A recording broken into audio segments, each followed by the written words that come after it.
কৃষ্ণ ডাক দিয়েছে পিসিমা, পিসিমা এই অন্ধকার জায়গায় বসিয়ে তুমি কাঁদছ কেন? আজকে তো তোমার আনন্দের দিন, তোমার পঞ্চ পাণ্ডবেরা বড় লোক হয়েছে, রাজ ঐশ্বর্য ফিরে পেয়েছে, তোমার যুধিষ্ঠির রাজা হবে, তুমি রাজমাতা হবে। আজকে তো তোমার আনন্দের দিন না, হৃদয় তোমার কাদার দিন নয় মা। কেন? তোমার যুধিষ্ঠির রাজা হয়েছে, তুমি রাজমাতা, আজকে তো তোমার কত আনন্দের দিন, তুমি কাঁদছ কেন? কুন্তি তখন বলল, কৃষ্ণ রে একবার ভালো করেছে, যার জন্য পঞ্চ পাণ্ডব বড় লোক হলো,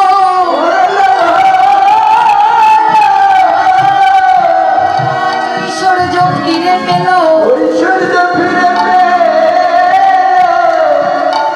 সেই কৃষ্ণকে ভুলে কতই আনন্দ করছে।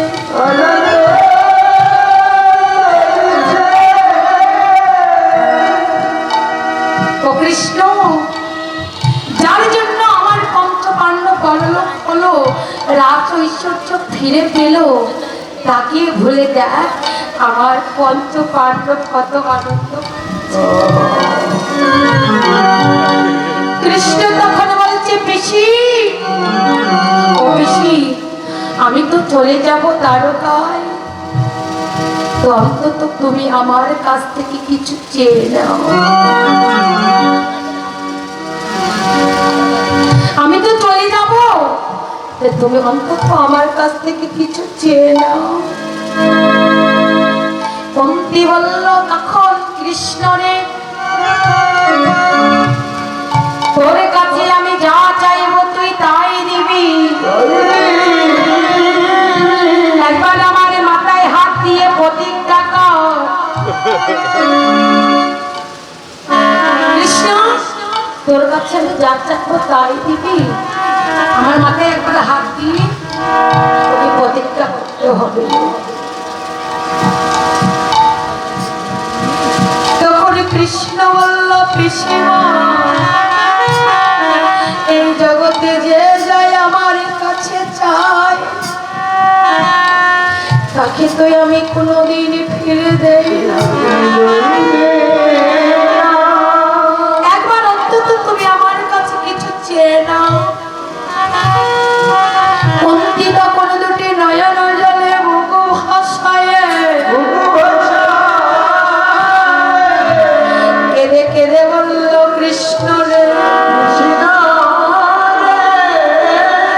এই জগতে তোমার কাছে যা চেয়েছি তাই পেয়েছি, তুই যদি আমায় যদি ধন দিতে চাস, একটি ধন দে, যে ধন চাইলে আমার তাপিত পরণ শীতল হবে, সেই ধন দে কৃষ্ণ। কি ধন দিবি কৃষ্ণ জানি, আমি যেন